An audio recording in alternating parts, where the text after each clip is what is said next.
Welcome to USA Global TV and Radio, where our mission is to provide education, entertainment, hope, and inspiration. USA Global TV and Radio connects you with experts and audiences all around the world every single day to help you succeed in business and to live a richer life. Visit us at usaglobaltv.com to learn about career and life-changing training and mentoring programs like the Listening Mentor. Subscribe to our newsletter to stay informed about our special programs and offers. Discover how you can become a guest on one of our shows or a host or producer of a USA Global TV and Radio show of your very own. That's USA Global TV and Radio, where the doctor is always in.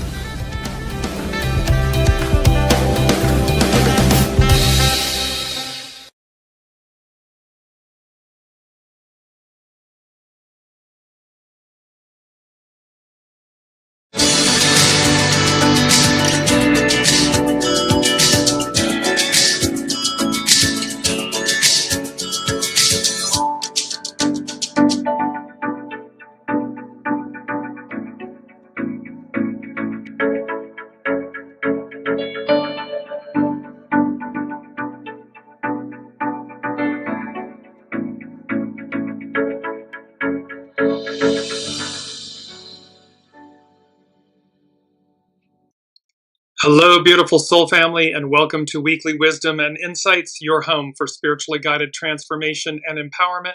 I am your host, Dearjames, and together with the unseen, Spirit, Source, and Symphony, we look at the current energies, the intuitive wisdom and insight, and we go as guided. And we are closing out this first month of a 10/1 year, 2026, with Neptune having crossed the threshold from the final degree of Pisces, the end of the astrological wheel, a 165-year journey, to that 0 point of Aries, this brand new beginning. Welcome, Alicia. And so there's so much to cover, and I just want to jump into, so we're going to go straight ahead because we are in season 5 of Weekly Wisdom and Insights. And the unseen, welcome, Kiki, and the unseen has been guiding us for these since 11/17/2021. Well, here we are at the final end of January 2026. And we really have 3 triple ones. So we have, because January is a 1, 2026 is a 10, which is a 1, and then 28, 2 and 8 becomes a 10, which is a 1. So we have these triple ones and this critical mass adjust and the difficult beginnings to persevere. We are in major transition time. These first 90 days of 2026 are epic. By the time we hit April, it's like we're in cruise control, is what the unseen is saying. But these first 90 days, it's all acceleration. We're moving from earth and water to fire and air. We'll finish up the last major planet changes signs on the 26th of April, 2026. And so let's look at the astrological chart here. We're working with the Neptune enters Aries chart. And one of the first things that came when I was looking at, again, I read astrology intuitively, and you'll see on the kind of at about 3 o'clock on the right of the chart, this stellium of planets. We have Mars, Pluto, the Sun, Mercury, and Venus, all conjunct in Aquarius. This era of we the people and personal empowerment, and personal empowerment meaning collective, the unity of us, and how all of that is happening simultaneously while Neptune just crossed the threshold into 0 point Aries. Saturn is coming right behind it. They're going to meet on the 20th, I believe, of February at 0 point Aries. They'll be exactly conjunct. And then all of this is being aspected by all the planets. You see that all of them are in 1/2 of the wheel. So there's a lot of concentrated energy, effort to advance, fire, and air, to advance us, to move us forward. This is about forward, not back. And so when I looked at that chart, what I heard was, here comes the sun, S-U-N, S-O-N, and then slaying the head of the dragon. Well, why? Because in this chart, the inner circle it's like a canopy umbrella. So we are both being shaded, protected, nourished in this massive transition. And yet you see the red lines, those denote opposition. So the moon is in opposition to all of these personal planets. Well, the moon, of course, can conceal, but it can reveal. And it's personal. So here's this stellium of planets, all in Aquarius. They're being opposed. Welcome, Olivia. They're being opposed by the sun in Taurus. And so there was this, like, slicing the head off. You see how it's intersecting the triangle. So the upper part is separated. The head is separated from the body. This is where that slaying of the dragon is coming in. And while we're there, it is number 4. It's foundational from the unseen. And they said, having slayed the head of the dragon, we move forward with peace, reverence, and renewed determination. Determination is our key word. I'm going to come to it in just a second. But here's slaying the dragon. Slaying the head of the dragon refers to defeating a central foundational evil or overcoming a major core obstacle, often symbolizing the triumph of good over chaos or the ego. It is heavily rooted in the myth of St. George and biblical scripture, Revelation 12, regarding Satan, symbolizing total victory through spiritual or mental strength. With St. George and the dragon, it represents the consummate knight, K-N-I-G-H-T, the consummate knight overcoming evil. The narrative popular in medieval times often featured St. George saving a city by slaying a dragon with a lance. In biblical imagery, it refers to the defeat of Satan, the dragon, the serpent, by Archangel Michael, or the final future destruction of the sea dragon, Leviathan. And it's overcoming evil. It symbolizes the victory of faith and righteousness over the principality and powers that rebel against the divine. So we have this having slayed the head of the dragon. They're placing this as number 4, and they're placing it slayed in the past tense. So while this may be simultaneously happening, it's a fait accompli. It's done. And we've talked many times where the unseen showed us that ancient dragon, if you will, its body chained down, it's crisscrossed, so its body and only its neck and its head was flailing and moving about. And then they said it's just with this lance, and the head is lopped off. This is what we're talking about. Having slayed the head of the dragon, we move forward with peace, reverence, and renewed determination. And determination is our key word. And so let me bring that up. Keyword. Here we are. And you see this beautiful lion, this determination on the face of the lion. The house of Judah representing the lion. So it's Master Jesus and so forth. And so this determination, firmness of purpose, resoluteness, the act of coming to a decision or of fixing or settling a purpose, the process of making a decision, reaching a conclusion, or ascertaining the exact nature of something. The exact nature, truth. Spiritually, determination is the unwavering, purposeful resolve to pursue divine goals, spiritual growth, or inner transformation despite obstacles. This is about reaching higher, reaching for the stars, reaching beyond the ordinary for the extraordinary. It acts as a spiritual exercise that transcends human willpower by anchoring the soul in faith, conviction, and divine strength, divine will. It is the conscious, persistent commitment to align one's life with higher values and divine will. So we are literally, as Neptune has just crossed into this 0 point of Aries, first time in 165 years. Saturn will join it in the coming weeks. We have an upcoming solar eclipse. We have the Chinese New Year going from the yin wood snake to the yang fire horse. All of this is happening. And then there's a lunar eclipse on the 20th of March. I mean, all of this is happening in this first 90 days. Not to mention then that final, cherry on the top of the cake. I believe it's Uranus that moves it's either Uranus or Jupiter that moves. It's the final one on the April 26, 2026. So we have all of this. Well, what's the main theme for this crossing of the threshold? Neptune moving into 0 point Aries.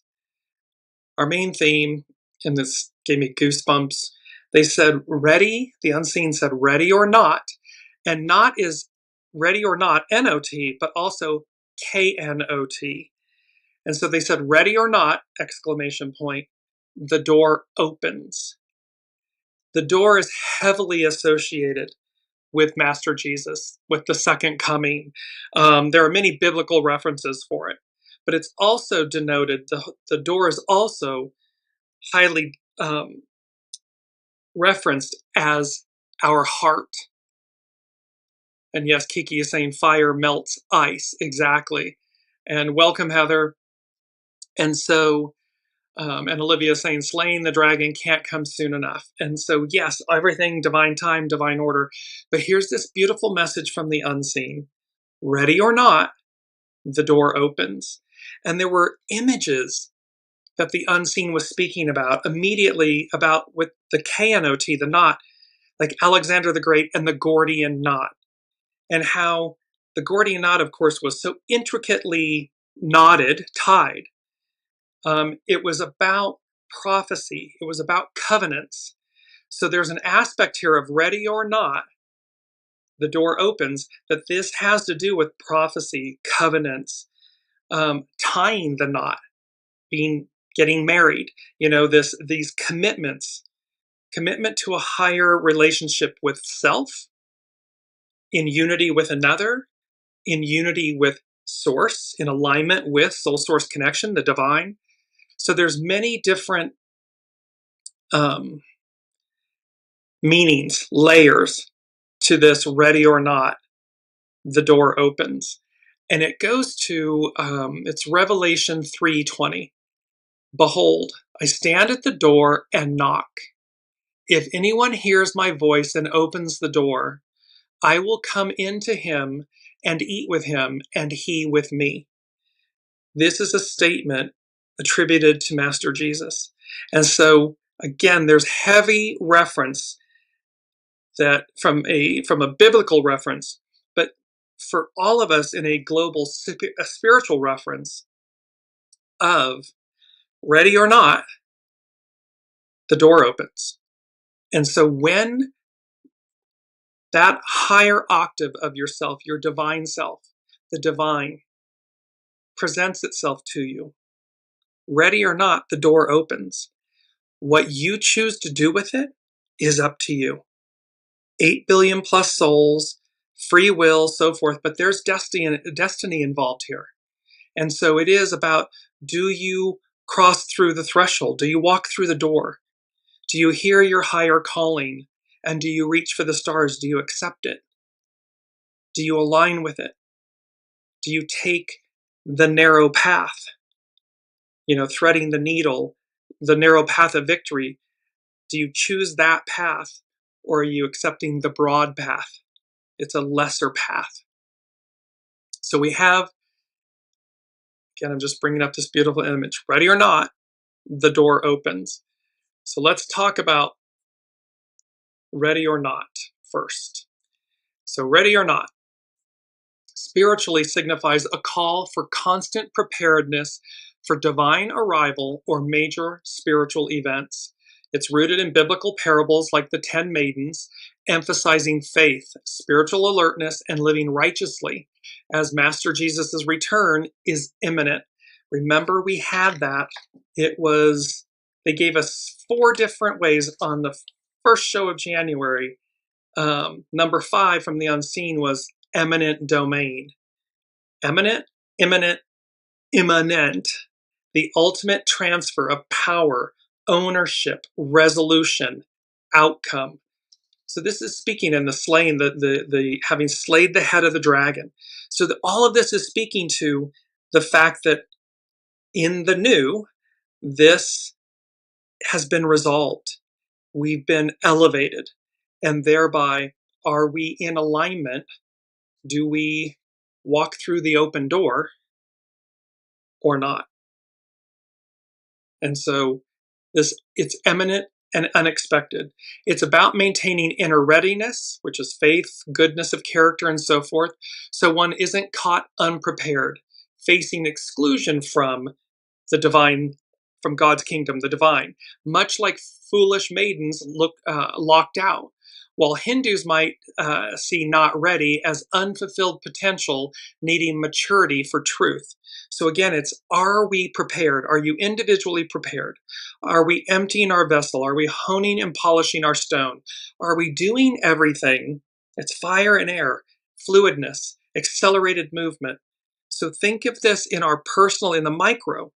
This can be as simple as, have we done all the spring cleaning? Have we done everything to ready our personal selves, our personal vessels, to move forward, to advance?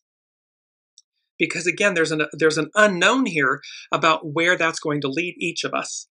And then take that to the macro, the collective, and how as above, so below, and these massive changes, astrological advances that haven't occurred. Some of them have not occurred for thousands of years. And all of this is simultaneously happening all at once. So that in and of itself is a massive anomaly astrologically. As above, so below. Continuing the parable of the 10 virgins, the core meaning, or the maidens, comes from Matthew 25, where wise maidens with extra oil, representing preparedness, are ready for the bridegroom, Master Jesus, while foolish ones, lacking oil, are left behind when the door closes. So this ready or not, the door opens. And the knot, the tying of the knot, it's in this, the prophecy and the covenants, this is about a very deep commitment, a very deep spiritual alignment, commitment to your soul self, to that higher octave. And so in preparedness, ready or not, the door opens. Do you answer the call? Or are you left out because of being unprepared and the door closes? And this isn't a false narrative of preparedness. It's not about what we quote unquote do publicly for show. Oh, look at me, look at me. There's a beautiful saying by Master Jesus that, they're knocking, Rabbini, Rabbini, let me in. And he says, I know you not. So this is about purity, authenticity, truly aligning from your center so that your heart, the purity of your heart speaks truth. Because there's no manipulating and bartering and, BSing and all that stuff. That doesn't work. In the new, it will not work. The head, having slayed the dragon, the head of that old is lopped off. So it doesn't work anymore. And we're seeing this in real time. We're watching that thrashing and the fire and all the, the blah, what is it? I know the word I want, and this, just all this puffery and smoke and stuff of the past. It doesn't work. The people are standing up. They're seeing through it. They're not succumbing and cowering. They're rising. They're saying no more, not this, forward, not back, something higher, something better, something more pure.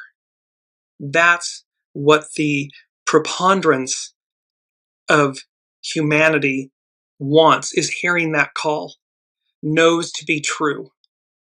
And thus they are standing up for it. They're aligning with it. They're seeking it. They're embodying it. That's where we are. So we have this. It's about vigilance and faith. It's a command to live in constant readiness, not knowing the hour, yet living in a way that aligns with divine teachings. It's about a spiritual state. Being, quote, ready means having faith, forgiveness, and a transformed life. Not just physical preparedness, but a state of grace. So one doesn't need to, quote, make things right at the last minute. So this is about walking the walk, walking the talk. And that this aspect of no second chances, the phrase implies an irreversible moment when the call comes. There's no time for last minute preparation or change. And this had to do with last week that, the trumpets, it was about hark the herald angels sing, a heavenly announcement, trumpet blast. Listen, a divine intervention. We're not to miss the coming words. And the words, of course, are creation, how everything came into existence. So we have all of this, and in Hinduism, it can be about unfilled potential, not ready, not yet ready. And it's about signifies a lack of spiritual maturity or understanding needed for ultimate truth, indicating potential that needs development for profound transformation. So this is all about this ready or not. The moral of the story is be ready, be in alignment. In every moment of every day, do what you can, do what's necessary to lighten your load, to align yourself, to move yourself forward so that when that moment arises, when it happens, ready or not, the door opens, you're ready. You walk, you cross, you've got the golden ticket. We've talked about the golden ticket a lot. You've got the golden ticket. You've come into the station on the train that is ending. You cross the platform, and in your hand, in your being, in your essence is the golden ticket. You get on the train that's going to everywhere, to that, it's Tomorrowland in a way. It's the movie Tomorrowland. But it's to that newness. And while this may sound, quote unquote, airy-fairy, spiritual, this is rooted in 2,000 plus years of prophecy, of covenant, of revelation, all of this stuff from a spiritual place, not from a religious Christianity standpoint. That is the backdrop, yes. However, that doesn't make its truth, its purity, any less real or restricted. It's about a direct connection. Master Jesus tossing the tables at the temple with the Pharisees and saying, you bar from the people what is rightly theirs, meaning the love of the Father, of the divine, this direct connection. That is true, as true today as it is 2,000 years ago. And thus, we're approaching this time where the octave of everything rises. So the purity of that connection, everything that would have blocked it, the head of the dragon is lopped off. It's slayed. And so there is a direct connection, and it's incumbent upon us to align with the purity of that offering, of that truth. Because again, the door opens. Are you ready? And so we have that, and then we have the door opens. So the door opens. Again, spiritually, an open door signifies divine opportunity, new beginnings, spiritual access, or a path forward, representing the divine invitation for growth, ministry, revelation. Revelation is awareness. However, it also suggests a threshold for spiritual engagement, requiring inner readiness to step into new phases of life, faith, and understanding. It can symbolize welcome, transition, or a clear path where hindrances are removed, inviting active participation in spiritual journeys.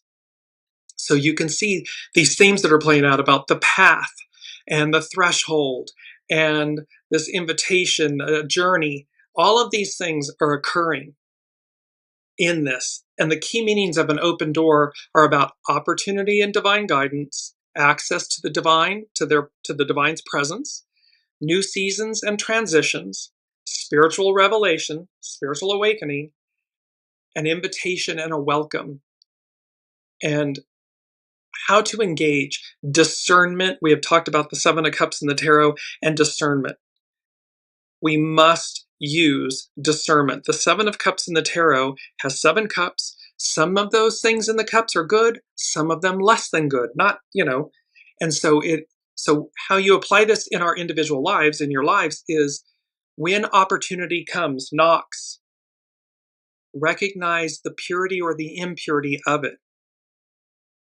Believe it for what it is. I believe it's Maya Angelou. People are always showing you who they are. Believe them the first time. It's this type of thing, or see things for the way they are, not for the way you wish them to be. And then make decisions with discernment in how you engage with something or walk on by, or, again, because all of this is occurring when the door opens. So it's recognizing the source of something, the purity or the impurity of it. Being ready, spiritual doors require quieting the soul, meditation, or tuning into our intuition, our soul source connection, and respond so that we respond appropriately when the spirit calls, when we hear it. And it's an act of faith, or act with faith. Take steps through the door, understanding that the divine opportunities often come with challenges, and the divine's will is often found in that interplay. So again, there may be things that challenges, or air quotes tests, that come along and say, are you truly making this commitment? Are you truly aligned? Are you truly listening? Do you truly desire this? Because again, we don't get to fake our way through it. It's going to be innate. It requires that authenticity and that humility and purity of the heart, purity of the soul, purity of the truth, not some, mishmashed version of it that was allowed before. Why? It's number 1 from the unseen. They said, it's the song by Kathy Tricoli, everything changes. So everything changes. And they said, truth revealed, the past dismantled. And the lyrics in the song says, nothing looks the same through the eyes of love. So again, when we look through the purity of our heart, our eyes, our soul, nothing looks the same through the eyes of love. So everything changes. Everything is changing. And thereby the truth is revealed. So expect a lot of unearthing, a lot of things in these next 90 days. I mean, between now and coming into April and everything, or the conclusion of April, both eclipses, all of this, fire and air energy, all of this, the unearthing that comes with that, and how Pluto, all of these personal planets were lined up, and Pluto was handing out that ticket. It's like the ticket or the token, and it's saying, with great power comes great responsibility, meaning it was a reminder of the renewal, of the commitment that each one of the personal planets, the interpersonal planets and the moon and the sun, were making as they crossed the threshold into, through Aquarius, denoting purity, empowerment, but the responsibility that comes with it. We don't get to rest on our laurels, or we don't get to, if we give our power away, well, then that is on us. But when we accept our power, our empowerment, with great power comes great responsibility. It is incumbent upon us to rise to the occasion, to work with that power, that energy, in a humane, responsible manner. Because again, it's going up an octave. So the unseen is really bringing to our attention. I'm just going to go, it's number 3, and there's 2 number 3s. So there's a 33 this week, which has never happened before. It went 1, 2, 3, 3, 4, 5, 6. Well, 3 3s. So the first 3 is, we've had this many times, peace be with you. A firm statement, a firm reminder But what they were saying this time was, peace be with you. A wake up call.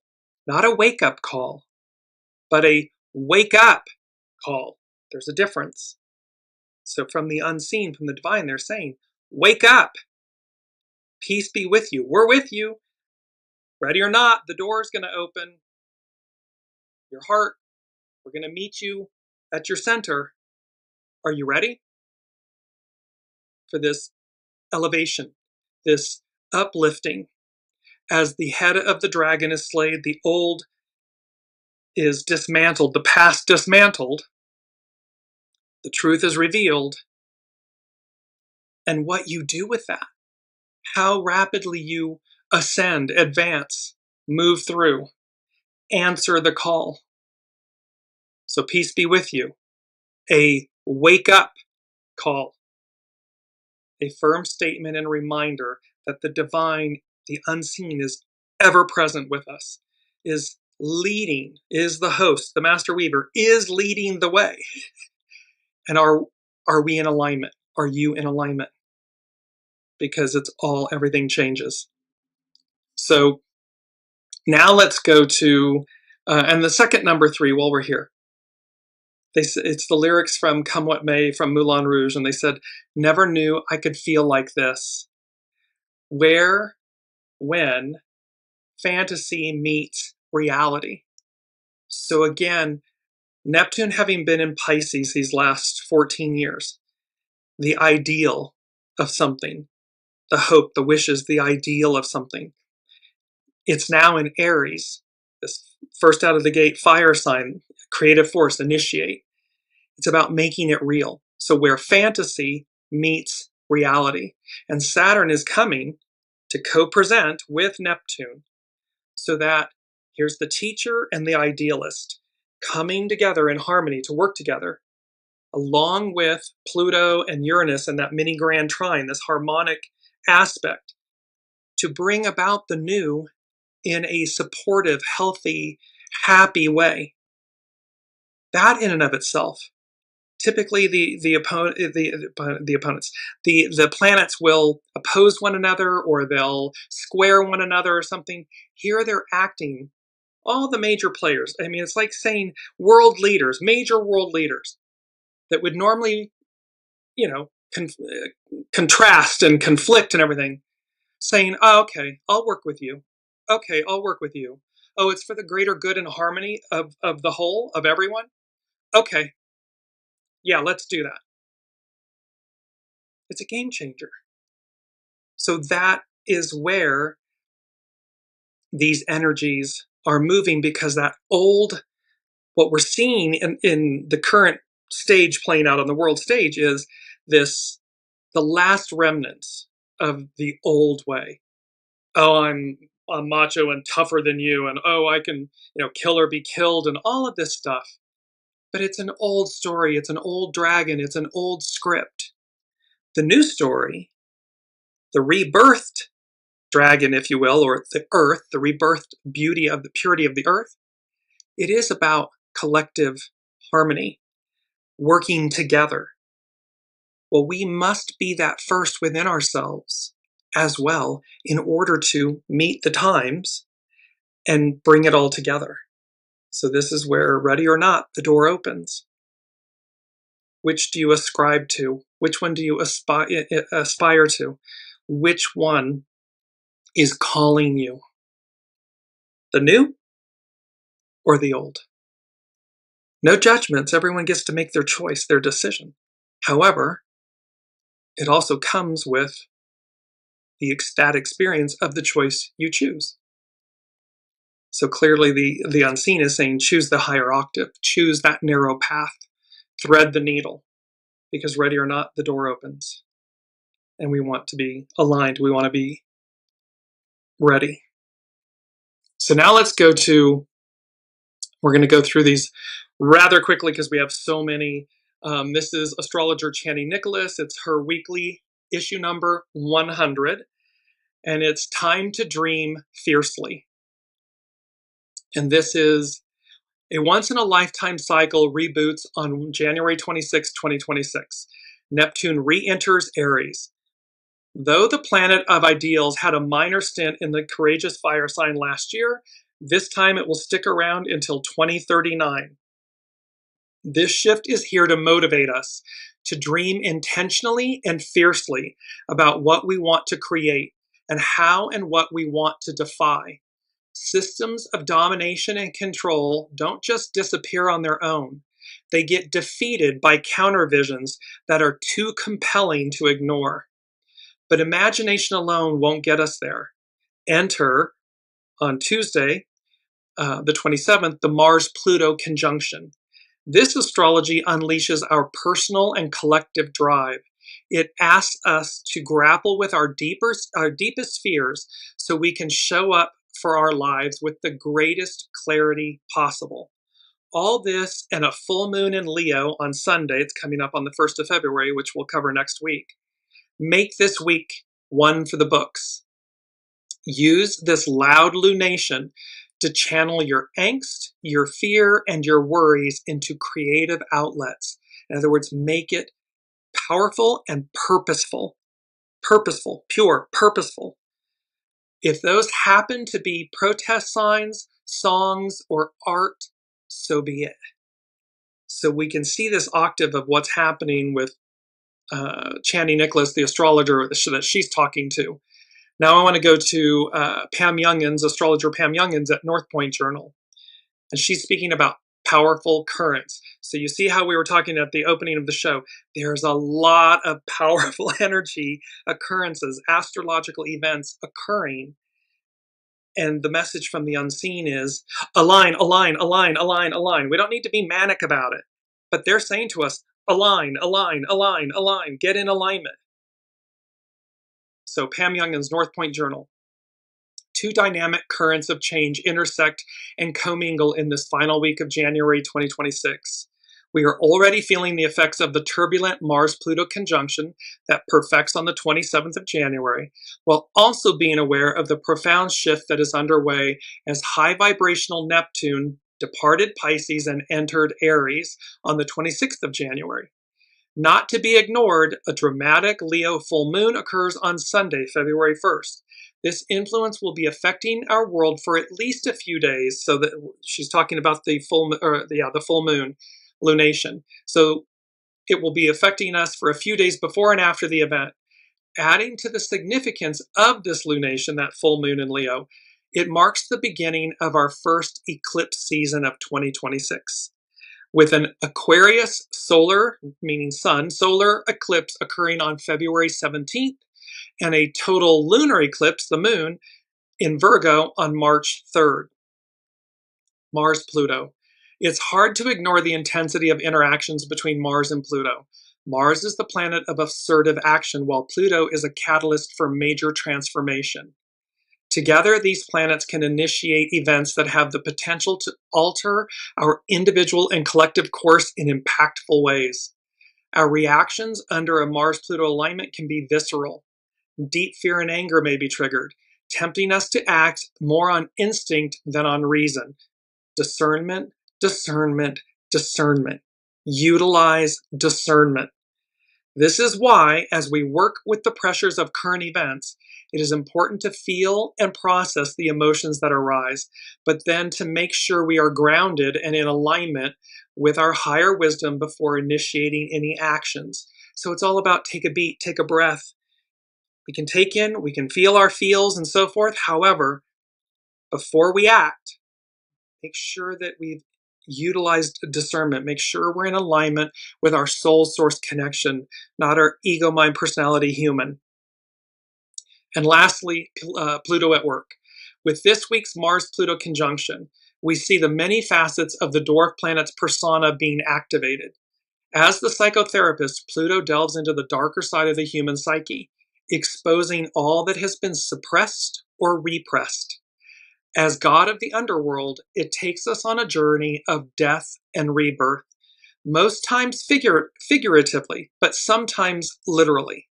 As an agent of purification, Pluto brings to the surface the toxins that have been poisoning the system. So we've talked about how this head's being lopped off and how there's that umbrella protecting us, but that the moon, opposing all of these 5 planets that are in a stellium in Aquarius, that the moon, she can reveal. She absorbs the light, she can conceal, but she also reflects. It's a full moon. It's going to bring things out. So this can bring to the surface the toxins that have been poisoning the system. In its role as an agent of empowerment, Pluto shows us where we have given our power away to an external force so that we might claim back our sovereignty. So this is showing us, where have I given my sovereignty, my power away? And that it gives us the ability to reclaim it. And as the transpersonal planet of divine will, Pluto, it radiates a powerful evolutionary force that drives change on the level of the soul. So this is deep, deep, deep, deep, lasting change. That last 165-year cycle is complete. It's done. We've just crossed the threshold. We're at the 0 point of Aries, beginning a new 165-year journey. So again, we won't see the completion of this, but we're at the beginning of it. And that's exciting that we all came in to be here at this moment, to be at the beginning of this. So now let's quickly go. I want to go to hexagram 3. We're working with hexagram 3 and hexagram 24. Hexagram 3, and it's our first quote. The birth of a new venture or relationship is an entry into the unknown. We are entering the unknown. We have never been here before. It has been eons since this all happened, or any portion of these things have happened. So the birth of a new venture or relationship is an entry into the unknown. Remember that that relationship can also be the one with yourself. That it's new. This birth of a new relationship where you're listening to your soul source connection, to the wisdom of your soul, let alone externally. So, and this is from divination.com. New things seem to be rushing upon you, and confusion can easily take over. However, chaos is a powerful force when you harness it properly, so don't rush things now. Do not let events overwhelm you. As you take the first step, stay calm and ready to persevere. Ask for guidance and support. Ask the unseen. Ask your soul. Ask the divine for guidance and support, and then listen. Quote number 2, challenges lie ahead, but they are challenges you can handle. And it was very important. The unseen brought to me literally, this is an image of the Giza pyramid and the Great Pyramids. So challenges lie ahead. So the unseen is tying us back, harking back to this era of ancient Egypt. I mean, ancient Egypt. And when these would have been brought about, not what history says to us. Oh, this is when that happened. Way back. So challenges lie ahead, but they are challenges you can handle. Gain strength, find courage. Like a newborn fawn, the opportunity for rapid development, fire and air, is here. Yet it is only through determination, it's our key word, determination, that the fawn can rise to its feet and grow to full stature. Keep going despite difficulties, and you will find the success that you desire. A key challenge at this time is to maintain clarity. 7 of Cups, discernment, clarity. Avoid lunging at solutions. Do not start a new project or relationship before thinking it through. Make yourself wait until a good course of action becomes clear. It's going to be a knowingness. You're going to know what to do and when. Divine time, divine will, divine order. A careless step in the beginning can cause events to get out of control later. But this don't second guess yourself either. When you know it's right, you're going to feel it. It's going to be a feeling, not necessarily a thought. It's not going to be monkey mind chatter telling you something, your ego, mind, personality, human. It's going to be a knowing. And then, if anything, it might be that the ego, the human, is going, but the knowing says, go forward, go do this. And that's how you know that then things won't get out of control later. And be sure to enlist the advice of experienced people and wise supporters. So again, it takes a village. We don't do anything in life alone by ourselves. And so again, seek out wise counsel, people that are speaking positively of you and you're not even in the room, people that want for you. And when you know that people don't, when there's envy and jealousy and shadow and harm, walk on by. Don't engage. No need to. With great humility and grace, let them go. Move forward. Advance. Now, hexagram 24. And this is about returning. A turning point recharges you and eventually brings success.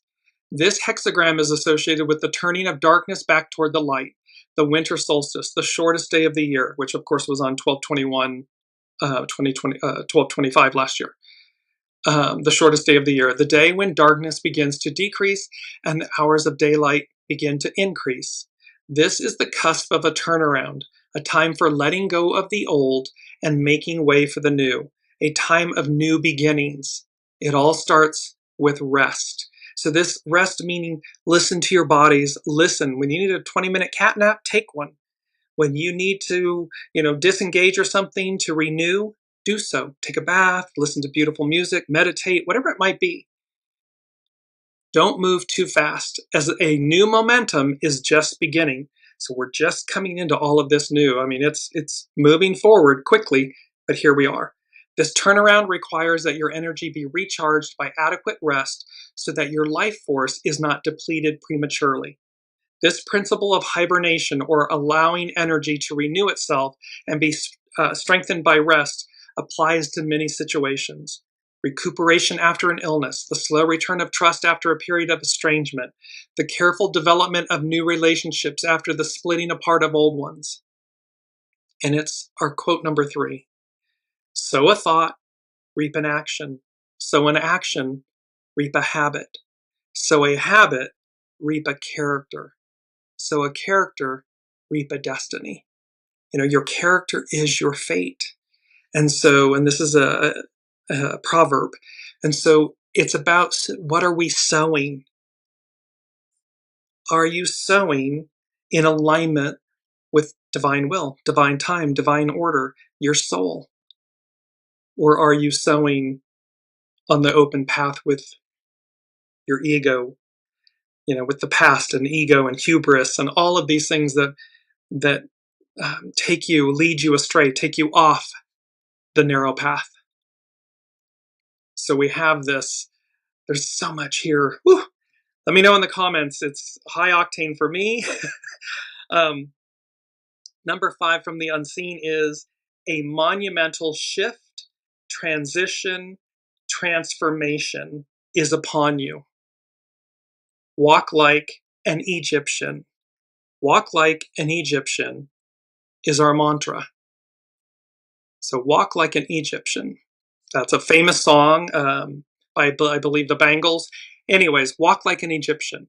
Spiritually, it symbolizes aligning oneself with Mot, known as cosmic balance, truth, and order, reflecting a life lived in harmony with divine principles. Derived from ancient tomb art, the pose represents a multi-dimensional view of existence, where physical actions are interconnected with spiritual, magical, and eternal realms. This is about uniting from the inside out the human, the ego, mind, personality human, with the soul source connection, and living in alignment where you bring about cosmic balance, truth, and order. It represents, walking like an Egyptian represents harmony with the cosmos. The pose embodies the Egyptian concept of Mot, representing balance, justice, and the natural order of things. It's about connection to the divine. The posture, often seen in art, signifies a bridge between the mortal world and the divine, reflecting a state of being in tune with higher powers. It's about eternity and protection. And remember that canopy just going to bring it up really quickly here, that canopy is that they are protecting us, shading us, protecting us, but also uplifting us, empowering us, evolving us, advancing us. And so it is about eternity and protection. Walking like an Egyptian is the posture represents a state of existence with symbolic, protective, and ritualistic significance in life, in our preparation for what lies beyond where we are. It's about a unified self. It represents a holistic view of a person showing all parts of the self simultaneously to ensure wholeness. And it's also about a cultural expression. It serves as a modern dance or gesture of unity, celebration, and self-expression. So here we are, they're saying to us, a monumental shift, transition, transformation is upon you. Walk like an Egyptian. And then number 6, because it's referenced in number 5, and number 6 denotes spirit and service from the unseen, and they literally said, Mot. And so, again, we're going way back in ancient Egypt. And Mot is the ancient Egyptian concept and goddess of truth, balance, order, law, morality, and justice, essential to preventing chaos. Appearing in the Old Kingdom circa 2613 to 2181 BCE, she is depicted as a woman with an ostrich feather, which was used in the afterlife to weigh the hearts of the deceased. Ready or not, the door opens. The door is associated with the heart. Thus, this beautiful image of doors opening with that heart embracing them at the center. And this is what Mot is weighing. She's weighing our hearts, the purity of what's at our center. Mot represented the cosmic and social order, ensuring the harmony of the universe, seasons, and the daily lives of people and gods. Pharaohs were considered beloved of Mot, as their duty was to uphold her principles. So the leaders of the time were in alignment with Mot. It was their duty, their sworn duty, their covenant, to uphold the laws of Mot. And this is where we have moved away from that, and yet we're returning. The ostrich feather represented her essence, truth, balance, and order. In the, quote, weighing of the heart ceremony, the deceased's heart was weighed against this feather. When the heart was lighter or equal, they entered the afterlife. This is about the 42 declarations of purity, or negative confessions as they're known. These were a set of 42 declarations, often referred to as the 42 laws of Mot, that a deceased person would recite in the underworld to declare their innocence of sins against Mot. This examples included not killing, not stealing, not speaking lies. And again, there's atonement, own, atone, release, that when we atone for things genuinely, authentically, truly, deeply, that we are absolved of those actions, and they're not dependent on someone else. They're solely dependent on the authenticity, the depth of the purity of our intention. So there, again, that's regaining our sovereignty, our power. So it's not about somebody accepting your apology. It's about the fact that you authentically atone, own it, atone for it, release it. And the core principles revolved around living a just, moral, and balanced life to maintain the cosmic order against isfit, or chaos. Mot's influence extended beyond the underworld into daily life, where she guided ethical behavior and justice, with her name often used in legal contexts and personal names. So again, there was a great reverence and adherence. And so it is, again, this, having slayed the head of the dragon, we move forward with peace, reverence, and renewed determination. That renewed determination of purity, of harmony, of balance, of doing, love thy neighbor as thyself, doing right by oneself, which means you're already doing right by another. So all of these aspects culminating and coming together in this 10-year It's represented by the Wheel of Fortune. We're moving forward.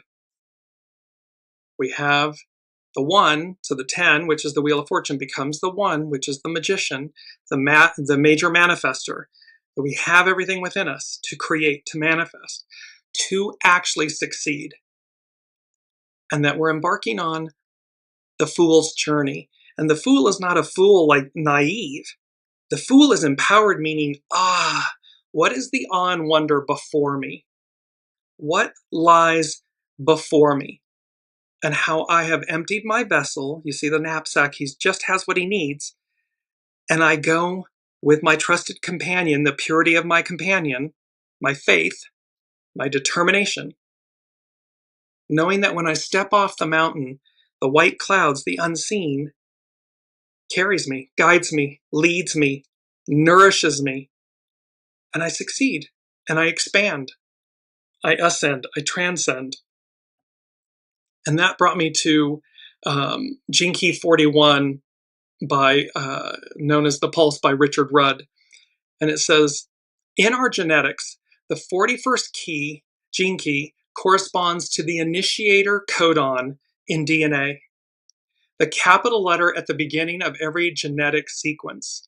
It carries the frequency of emanation, the initial impulse of something new, the seed of a dream before it takes shape. In the tarot, this same mystery is captured in the figure of the Fool, the archetype of the pure beginning. The Fool does not follow a plan. He or she follows an inner call, an inner wisdom. The city of the 41st gene key is, in essence, the Great Return. That is hexagram 24. It is the Great Return, the journey of following one's own emanation back to source. Not chasing an outcome, but trusting the truest impulse within you, your soul source connection, and allowing it to lead you with innocence, courage, and surrender all the way home. Dare to be divine. And so you can see how all of this is interconnecting. We're on the journey, the hero's journey, the fool's journey. And we've crossed this threshold. We're at this massive new beginning, elevating, rising. And so I want to conclude with Astrology by Lauren. And she's speaking about Neptune enters Aries on January 26, 2026. She begins with a quote by Charlotte Sophia Castle. The spiritual warrior hides from nothing. We jump into the fire and air. We jump into the fire. We dive into the ocean. We become the sea. What is this feeling we have been having of things dissolving? Here it is. The truth revealed, the past dismantled, everything changes. So what is this feeling what is this feeling we have been having of things dissolving, of our feet being mired in quicksand, our vision obscured, and our hearts consumed? In some way, we are being asked to take the next step on the next leg of our journey, even though we cannot see our hands in front of our faces. The world is spinning out of control and taking us all for a ride. Hang on. It may feel like chaos, up one day and down the next. However, what this actually is a rebirth. Aries is the first sign of the zodiac, and when a major planet enters this sign, as Neptune did this week, there is a surge of raw energy being released, heralding, hark the herald angels sing, heralding that rebirth. And as we stand here with Neptune in the very first degree of its 165-year journey, we have no idea what we are getting ourselves into. This is the Fool. This is where faith and trust and listening, not to our ego, mind, personality, human. It's going to be afraid. It will give us monkey mind chatter and all of this stuff. But our soul is true north. Our soul is the divine. It's connected to the divine. It knows where we're going. And so while we're standing here, as we stand here with Neptune in the very first degree of its 165-year journey, we have no idea what we are getting ourselves into. That may be. The ego, mind, personality, human may not know, but the soul does. And this is where discernment and listening to your soul, aligning with divine time, will, and order is crucial. It's paramount. Ready or not, the door opens. So continuing with Astrology by Lauren. As all of humanity stands at the threshold, we are all being asked to have hope, even in the face of what looks and feels like a total disaster, and to have faith even though we have no reason to. When Neptune, and just this is because we're witnessing the deconstruction, the collapse, and yet simultaneously, the new is rising. The collapse is louder at this moment than the rise. But that balance will shift. That paradigm will shift. And all of a sudden, what's collapsing will be less. What's rising will be greater, more present. When Neptune finally crosses over into Aries on the 26th of January, like an infant fresh from the womb, we have no choice but to become totally invested with this new life force. And so here we are needing to trust the process, even when it makes no sense to do so from where we are now. Aside from Neptune's brief entrance into Aries last year, the previous time Neptune entered Aries was in 1861, when 11 states in the United States decided to secede from the Union. By occupying a Union fort outpost on April 12, 1861, April 12th, civil war was officially declared. On April 14th, Neptune entered Aries. And then on April 15th, President Lincoln called for 75,000 volunteers to join the Union Army, and so the Civil War began, and the rest is history. Astrology is cyclical, not identical. So where we were as a species or as Americans at that time, 165 years ago, again, the vast majority of Americans seek peace and respect and goodness and kindness. And so the balance of what may present itself now, what the unseen is saying to me is there's a greater preponderance this time around of goodness, of greatness, of divine unity. We want something better than there is of the goo, the shadow. And so this experience will be different, cyclical, not identical. There are two principles from that period that are now resonating within the current political climate. But within that resonance, we still have the power of our choices. Aries is a martial sign, a sign of war. But Neptune, at its very core, is also a planet of compassionate ideals and spiritual values. When Neptune enters Aries, we feel the necessity to fight for principles, to fight for our ideals, and make them manifest. We will feel the necessity to do this in the very marrow of our bones, to the core of our being, our souls. Aries brings us that necessity to do, in capital letters, to do something, to have faith in the power of our ideals and the courage to stand up for them and be counted. It's like to stand firm. That's what's happening. People are marching in sub-zero temperatures in tens or hundreds of thousands saying no, no, no. And that speaks volumes. It tips the scales to this higher ideal. Astrology by Lauren. We've got the numbers. And with Pluto in Aquarius, we the people have the power. For the past week, one by one, the inner planets, our everyman, everyday planets, have entered Aquarius. On Friday, Mars is the last of these to enter the halls of freedom, brotherhood, and equality, where he will meet Pluto standing at the gate. Remember, here's the token, the ticket. With great power comes great responsibility. There's a purity to moving forward.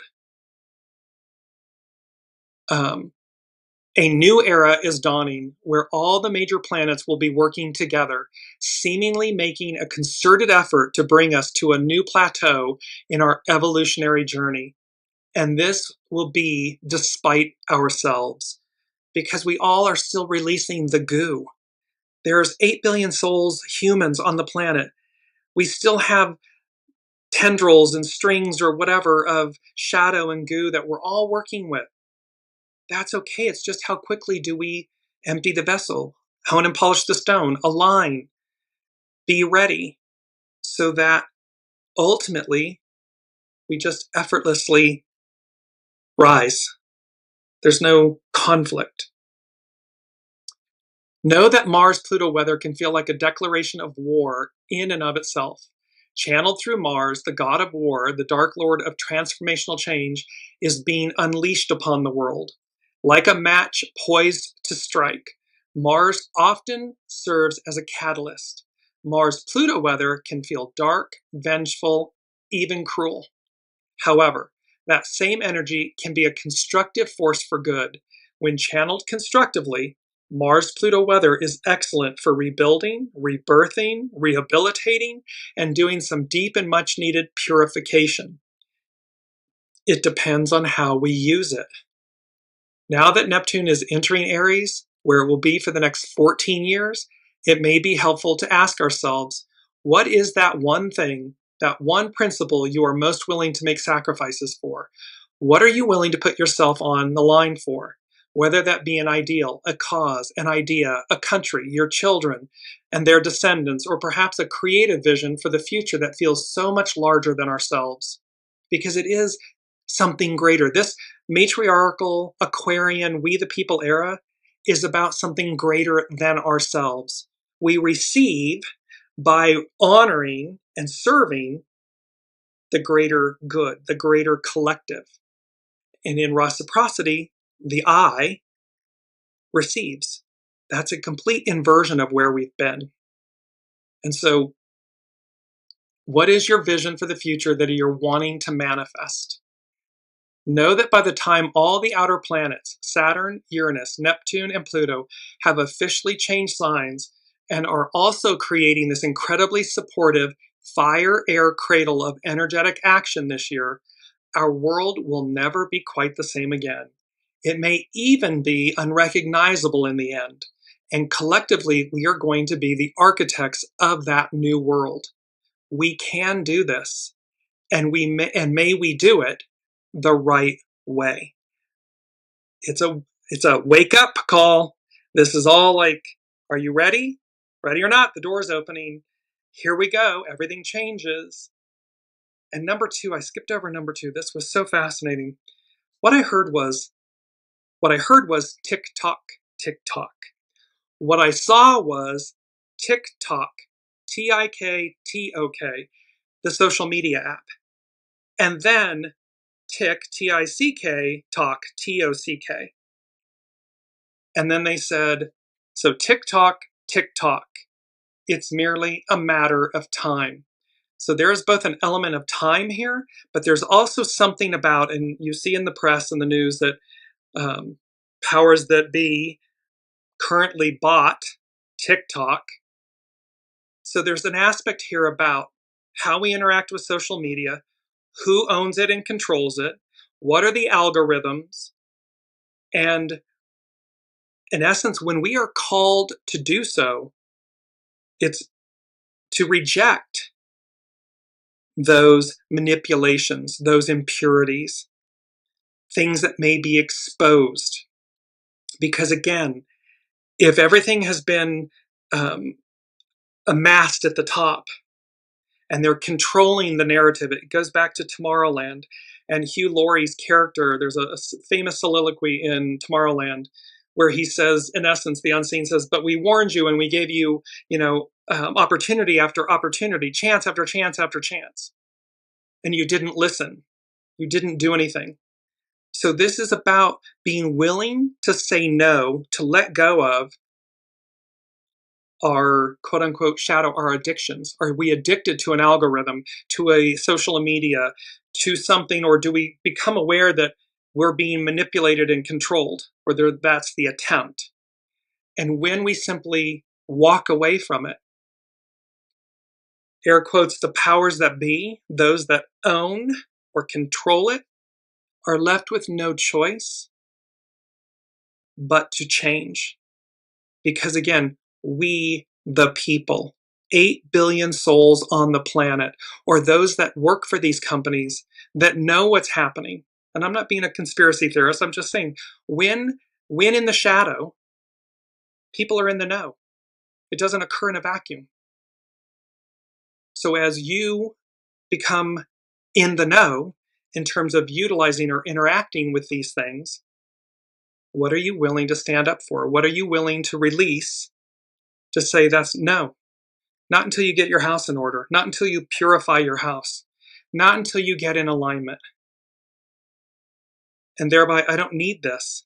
There's something about this with TikTok and time. So the social media app, TikTok, and time. There was also there's things in the press about the new terms and conditions, terms of use for TikTok, and how it was sending alarm bells. So again, wake up is what the unseen is saying. And Astrology by Lauren, so she concluded, we can do this, and may we do it the right way. And she ends with a quote by William Q. Judge. What then is the universe for? And for what final purpose is man, the immortal thinker, here in evolution?